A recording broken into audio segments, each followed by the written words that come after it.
Okay, so I'm doing this video off the cuff, no planning, so if it seems disorganized, it probably is. But first of all, I want to say my heart goes out to the people of Texas, and I understand there's nothing I can say really to the people of Texas to make them feel better. I just want you to know that I'm praying for you, other Christians are praying for you, and there's really nothing you can say. There are things that we can do though, and I'm going to show you in this video and give you some ideas and offer some help if needed. First of all, let me say also is that this is not a commercial for any services that I provide or the people that I'm going to mention provide. These are just examples. If you want help, I will be happy to help. We serve within a 100-mile radius of Chattanooga, Tennessee, with the construction, services that I'm going to mention, and I'm also a NRA basic rifle and pistol instructor. I don't do that professionally, but I do hold those certifications. But the person I'm going to recommend for those types of services is going to be Nathan Good, who covers the entire Southeast. So you'll hear me mention his name in this because part of developing a plan for your church is going to be a comprehensive plan. It can be simple, and that's one thing I want to strive or stress right off the bat, is that these types of plans can be simple but effective, more effective than you think. Now, what's funny is here I am in SketchUp, and I looked at 5 or 6 churches, and this was a pretty good example of a typical church. And and let me say this too, I use the word funny, and I mean when I say that this is funny or I mean this is strange or this is weird. In no certain terms do I mean it's just a habit for me to say this is funny, and I catch myself doing it. So I may say this is funny that the doors are wide open in this church, but I certainly don't mean that it's funny. It's just the way I speak. It's just terms that I use. Again, I'm heart-stricken, for what happened in Texas and what happened in Las Vegas and other churches and the other churches that have been attacked. So please trust me when I say that. So I will try to change my terminology the best I can for this. But let me say the strange thing, and it's really something that was a good thing, right? I mean, the church is supposed to be an open door, have open doors for its congregation and the people in its church, right? That's the whole idea of a church. But we're living in a new age, and we have to start thinking about ways to secure our congregation, our members, the members that tithe each week and who support the church on a weekly basis. And usually I grew up in the church, okay, and there were certain members that were patriarchs and whatever. There was traditional leaders in the church, and I would suggest to those leaders in the church, the deacons, the elders, to start thinking about the issues that I'm going to bring up in this video. And again, this is a very unorganized video. I just thought of making it 5 minutes ago when I sat down to my computer. But let me begin. I'm sorry for dragging this out. There are simple things that you can do, and they're going to include controlling access to your building. And I'm going to show you some hardware, simple hardware, affordable hardware that I would suggest during certain times, especially during when your congregation is trying to have a service, that you limit access to this front door here. When people see a church, they automatically look for a steeple, and they say, there's where I need to enter the church, right there. Now, what you want is during your service times on Sunday mornings, you want to limit access to this, and that's all I'm saying. I'm not saying limit it, 24 hours a day, 7 days a week, but just have it known. And through the hardware, I'm going to suggest that during your service, that this access through this door is limited. Okay. Now your church may be laid out differently. Okay. There's 1,000 million different ways, but traditionally churches would have a door that was just like this, that was open right into the congregation. And generally there is nobody here in these areas. There may be a welcoming person when people are first coming in, but after that, those people will wander into the auditorium, and these doors may be closed, but they're unlocked. What I'm going to suggest is that you place this hardware on these doors, and that you limit access, and simply have a sign that says, during the hours of 10 to 12 on Sunday mornings, please use this other door, wherever it is. Most churches, and a lot of these drawings on SketchUp are made by people who don't understand codes, and I can see right now that there would be more egress required, and there would be another place for people to enter this building. Most churches will have like an airlock or a vestibule where people can enter like during normal daily hours, like going to the office areas of the church or the classroom areas. That's where you would want to steer people. And maybe I'll pull up another example of a church here in a minute. But first, let's just talk about something simple, and I think this is the most important, and that is controlling access to the people of your congregation on Sunday morning. So there are all types of hardware. I mean, there's a limited, unlimited, manufacturers and types of entry systems. But all of these would work with a panic bar on the inside of the door that would not limit egress, because you never want to limit. So here's one that works with a panic bar. Most of these do. This one's just showing it. I don't know if you can see that. I'll try to zoom in. So there's all types of hardware that limit access or entry, but allow for quick egress, which is what you want to do in a situation in a church or any kind of assembly occupancy like that. And these are, you can even set up a situation if you wanted to get a little bit more complicated, where you have a timed access, points there.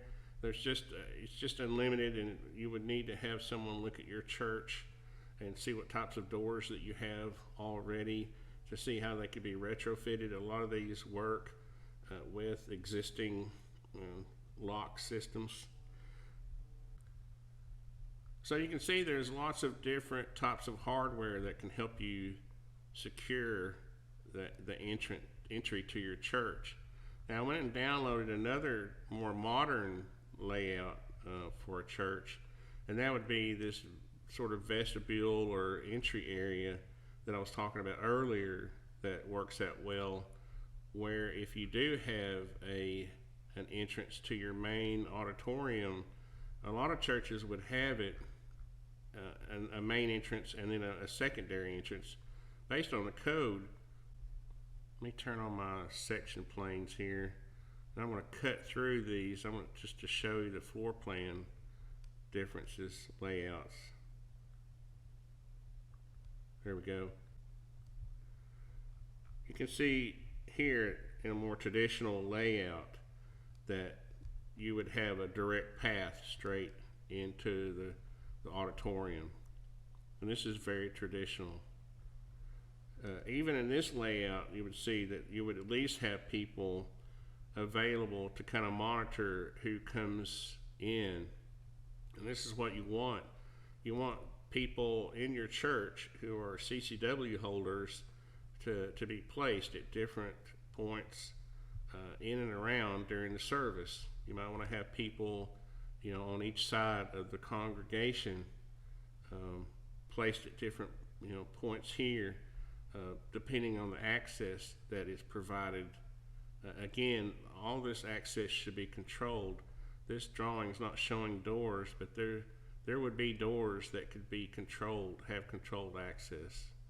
And all of those controlled access points would have a panic hardware by code that would allow people to get out in a hurry, but would limit the access coming in. And then, of course, if you did happen to have someone, get into the congregation, then you would have people to meet, for defensive situations. The people that were assigned in your congregation to do so. But going over to this more modern, which is actually a more secure situation, this is a more desirable situation where you don't have direct access to the congregation. Here, this is a more controlled situation. These doors would have access controlled hardware on them, still allowing panic hardware on the inside, but you could also have people, a welcome person. A lot of churches will have like a desk or some place for a welcoming person to welcome guests as they come through the door. Well, guess what? That person could also be a CCW holder. And I'm not, trying to create a situation here where this is an alarming thing. It needs to just become something that's natural. Defending your congregation, you're going to find that if people stop coming because they're afraid to be in a large group situation, if this starts happening more often, you're going to find people are going to appreciate the security, the effort that you provide. And there's nothing wrong with controlling access to your building, especially during the hours of a service where you have 100, 200, 300 people in one spot. That's very reasonable, and it's not sort of an alarmist attitude at all. It's just taking care of your congregation. And here's a situation too where a lot of times during the service you'll have other locations available for children to go during the service. A lot of churches separate their children during the service. Sorry for all the spinning around here. I'm just trying to get a good view where you would also want those areas to have access control. Also, the other thing is too, you could set up a situation where you just have video cameras, and this is something that really should be kind of a standard for churches, I think, is where you would have someone assigned. You would have a security room with monitors monitoring the exterior of the building during services. So these are simple things, and with technology and the prices coming down on that technology, there's all sorts of affordable options for the hardware and the technology part of it. But the other part of it is the concealed carry component. You'll want in a church this size. Look how many people are in this church, could possibly be here. You might even want to go so far as to say, okay, we're going to have a panic button inside the podium that someone could hit a button and it would call, alarm the police, that you need help. Sort of a panic button like banks have. And again, these aren't things that you have to publicize to your congregation.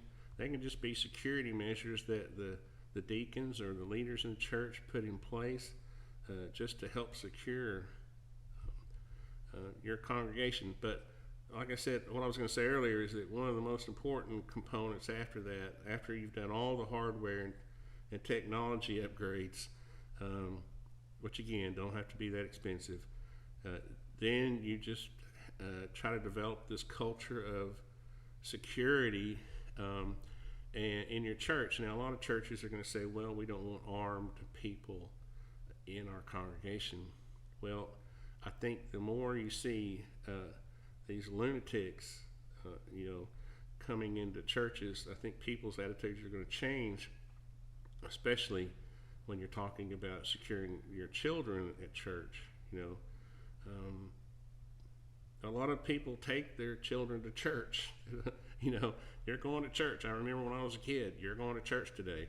So it's not like a lot of kids have a choice, so you're taking them to a situation that's not necessarily the best secured situation. So you want to think about that, and just developing a culture in your church that's not, especially, and people in the South know this, we don't have this culture of fear. We gladly leave our doors open, so that people can come in. And this makes us a target. That's basically what it does. So anyway, I want to offer help to any churches, and I don't want this, I fear this is going to be taken as a commercial, but I really sincerely would offer help. If you need someone to come in and develop a floor plan, a layout, a lot of times churches will already have this stuff available. So it may be just a matter of laying your hands on it. You can check with your local building officials. A lot of times they will have construction drawings from the construction of the church, even going back, many years, because churches are an assembly occupancy, and they require drawings to be presented to make sure that egress requirements are met, all the codes are met. So somewhere there's probably a set of drawings that you can get your hands on. If not, it's not that complicated to do a simple floor plan. Get your elders together, your deacons together, come up with a simple plan. I know people that can help train people. It could be something fun. Get 5 of your deacons together and come train with Nathan Good. I would be there. Nathan would be there. I could offer you advice on the hardware and the technology part of it. He could train you proficiently in the use of firearms. You could get, if you didn't have CCW holders, those could be gotten fairly easily, and you could develop a plan fairly simply for your church. And again, my heart goes out to the people of Texas.